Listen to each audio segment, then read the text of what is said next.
L'école du jeu vous est présentée en partenariat avec la boutique en ligne universludo.ca.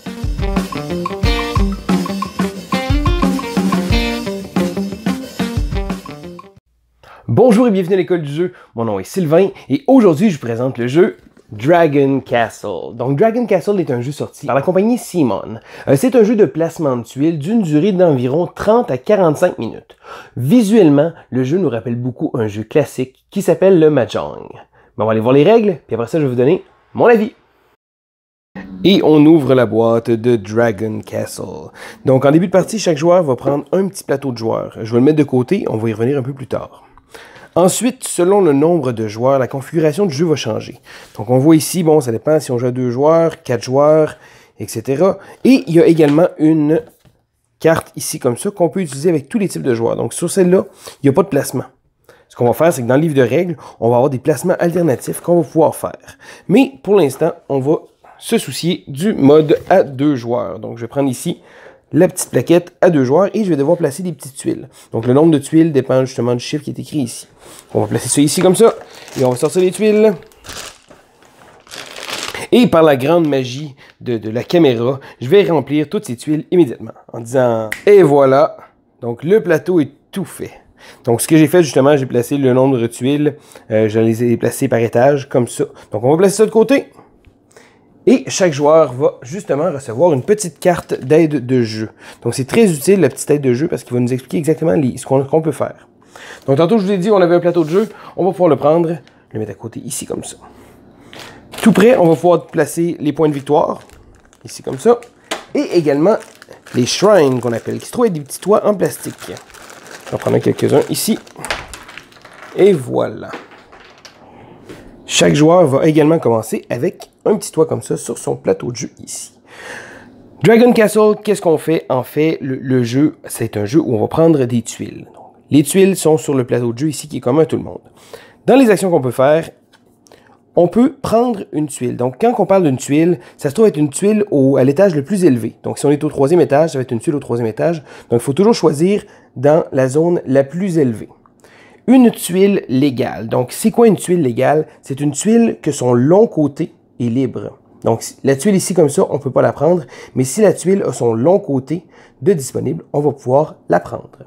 Donc, ça, c'est ce qui constitue une tuile légale. Donc, qu'est-ce qu'on va pouvoir faire? La première action qu'on va pouvoir faire, c'est justement de prendre une tuile en haut et de pouvoir prendre une tuile disponible n'importe où ailleurs sur le plateau qui va être identique. Il faut se rappeler, la première qu'on prend est toujours sur le dessus et l'autre peut être absolument n'importe où sur le plateau de jeu. Donc, je vais pouvoir prendre par exemple la tuile celle-ci parce qu'elle est située sur le haut et je vais pouvoir prendre celle-ci parce qu'elle est disponible et elle est sur le pourtour extérieur. Donc ça, c'est la première action qu'on peut faire. On va ensuite les placer sur notre plateau de jeu. La deuxième action qu'on peut faire encore là, c'est toujours la même chose, prendre une tuile libre sur le dernier étage en haut, donc comme je vous ai expliqué, et on va pouvoir prendre une shrine ici, donc un petit toit qu'on va mettre sur notre plateau de jeu. Sinon, la troisième action qu'on peut faire, c'est de prendre une tuile libre sur le plateau d'en haut, mais au lieu de la placer sur son plateau de jeu, on va la défausser pour marquer un point de victoire.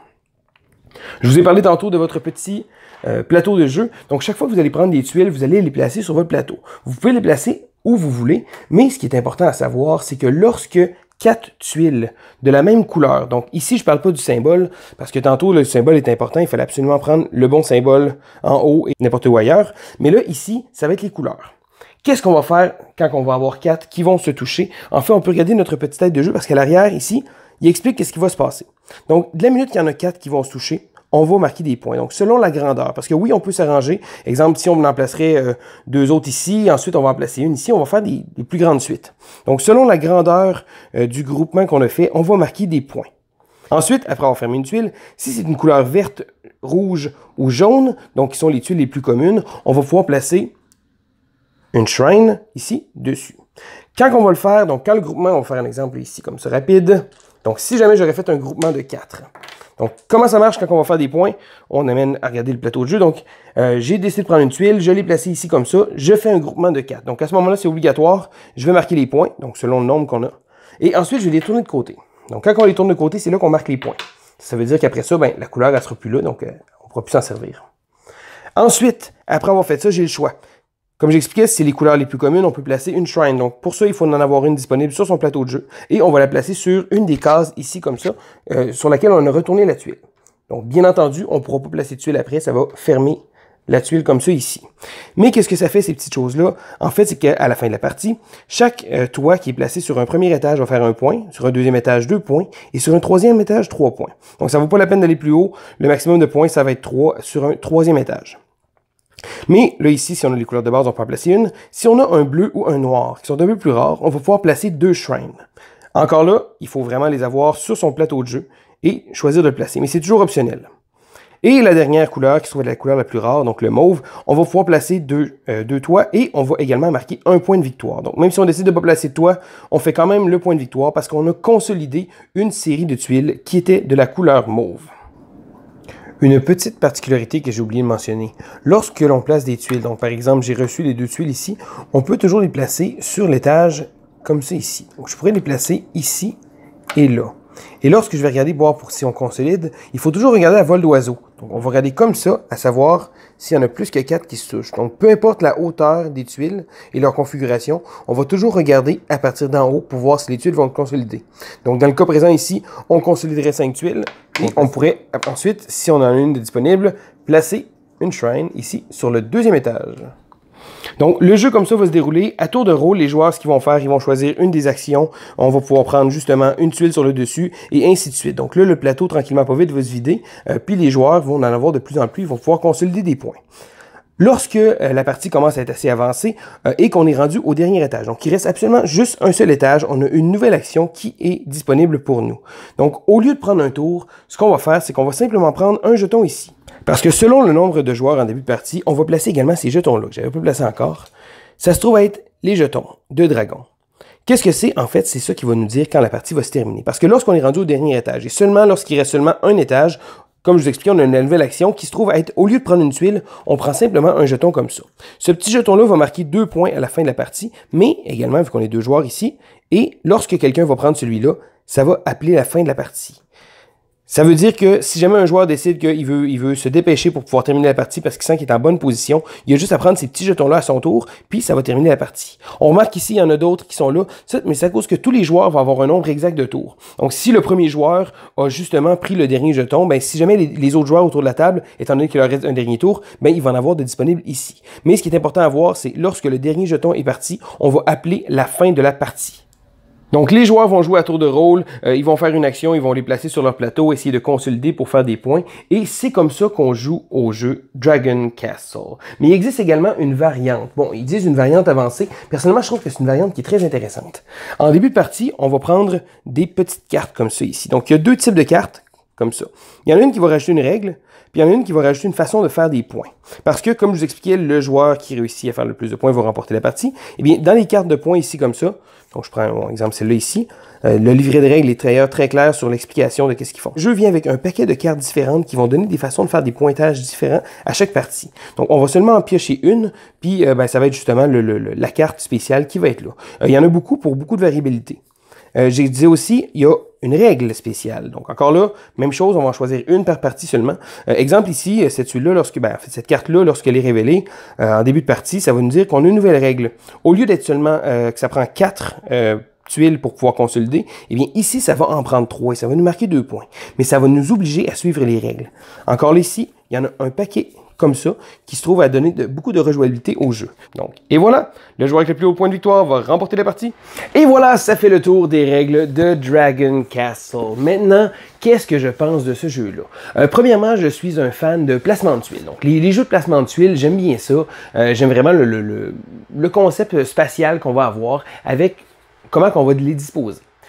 Le matériel est absolument magnifique. Donc, les tuiles, c'était pas obligatoire, mais ils sont dans un beau gros plastique. Le jeu a une bonne présence. Prendre les tuiles, donc même quand on les place, qu'on les déplace, sont le fun à manipuler.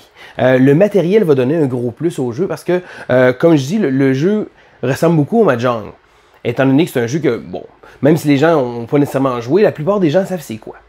Visuellement, ça ressemble à ça, mais il y a quand même un bon petit jeu qui se cache en dessous de tout ça. Premièrement, qu'est-ce que j'ai aimé du jeu? Le jeu est rapide. Une partie avec des joueurs, des gamers, je dirais, ça peut durer à peu près 25 à 30 minutes tout au plus. Sinon, même avec des joueurs un peu moins aguerris, le temps de jeu va quand même être aux alentours de 45 minutes, peut-être même maximum 1 heure si les gens décident de prendre vraiment leur temps. Le jeu est très bien expliqué, il y a un aide absolument fantastique qui donne un côté les actions qu'on peut faire, puis de l'autre côté, qui a les points qu'on va faire quand on va consolider les tuiles. Donc, le jeu est peut-être simple à comprendre, mais ça ne veut pas nécessairement dire qu'il est dénudé de stratégie. Donc, on peut essayer de faire des grandes consolidations, donc essayer de garder les couleurs pour essayer de placer le coup optimal pour faire un maximum de points. Mais sinon, on peut également décider de faire un paquet de petites consolidations de tuiles, puis mettre les toits, donc les shrines dessus, pour essayer de marquer un plus grand nombre de points. Le fait que les parties sont différentes parce qu'avec les cartes avancées, comme j'expliquais, c'est des cartes supplémentaires qui vont donner des options de pouvoir faire des points. Ça va faire en sorte qu'il n'y aura pas une partie qui va être pareille. Donc le jeu est très simple, mais beaucoup de rejouabilité à cause du nombre incroyable de cartes. C'est pas dit qu'éventuellement dans le futur aussi ils pourront pas en rajouter. Je veux dire, le jeu se prête bien à ça. Il y a aussi les cartes qui font en sorte que ça change un peu les règles. J'ai trouvé ça intéressant parce que des fois une partie qu'on consolide à 3 tuiles, là la game est complètement différente. Ça fait en sorte que justement le jeu se renouvelle très bien. Sinon, bon, côté négatif, bon, j'ai joué avec quelques personnes qui ont un peu moins accroché. C'est certain que c'est le placement de tuiles, c'est pas quelque chose qui vous allume, donc les placer, d'essayer de trouver sur le petit plateau, c'est vraiment d'optimiser ça. C'est pas pour tout le monde non plus, mais j'ai trouvé que Dragon Castle fait vraiment bien la job. Le jeu est beau, le jeu est simple, puis personnellement, c'est directement dans mes cordes. Donc, je vais lui donner ma note. Ma note, comme d'habitude, c'est sur 6, et je vais lui donner, j'hésitais un peu, mais je pense que je vais lui donner une note de 4 sur 6. C'est un jeu que je trouve personnellement excellent. Donc, dans mon livre à moi, ça se trouve être un jeu qui est au-dessus de la moyenne. Les versions rapides, je vais vouloir y rejouer souvent. Je l'ai montré à beaucoup de monde, puis la plupart des gens avec qui j'ai joué ont vraiment apprécié leur expérience. C'est certain que je passerai pas une soirée de temps à jouer, à enfiler les parties une après l'autre. Ça reste je dirais pas un filler, parce que c'est quand même un bon jeu complet, mais c'est le genre de jeu qu'on peut jouer avant ou après avoir un gros repas principal. Le placement également au départ peut être assez long, mais ce que je vous conseille simplement, c'est demander à tout le monde de mettre la main à la pâte pour placer les petites tuiles, parce que c'est super simple. On va placer de toute façon toutes les tuiles du sac. Donc si tout le monde décide d'en placer un petit peu, ça va aller vraiment vite. C'est pas comme le placer tout seul, comme que j'ai fait lorsque je vous ai présenté les règles. Là, j'ai trouvé ça un peu plus long. Mais sinon, bon, pas un point négatif, mais si tout le monde met la main à la pâte, je trouve que ça va vraiment bien aller. Donc, Dragon Castle, un jeu que je vous conseille d'essayer. Si jamais vous ne le connaissez pas, ça vaut la peine. Donc, c'était ça. C'était Sylvain pour l'école du jeu et on se dit à la prochaine.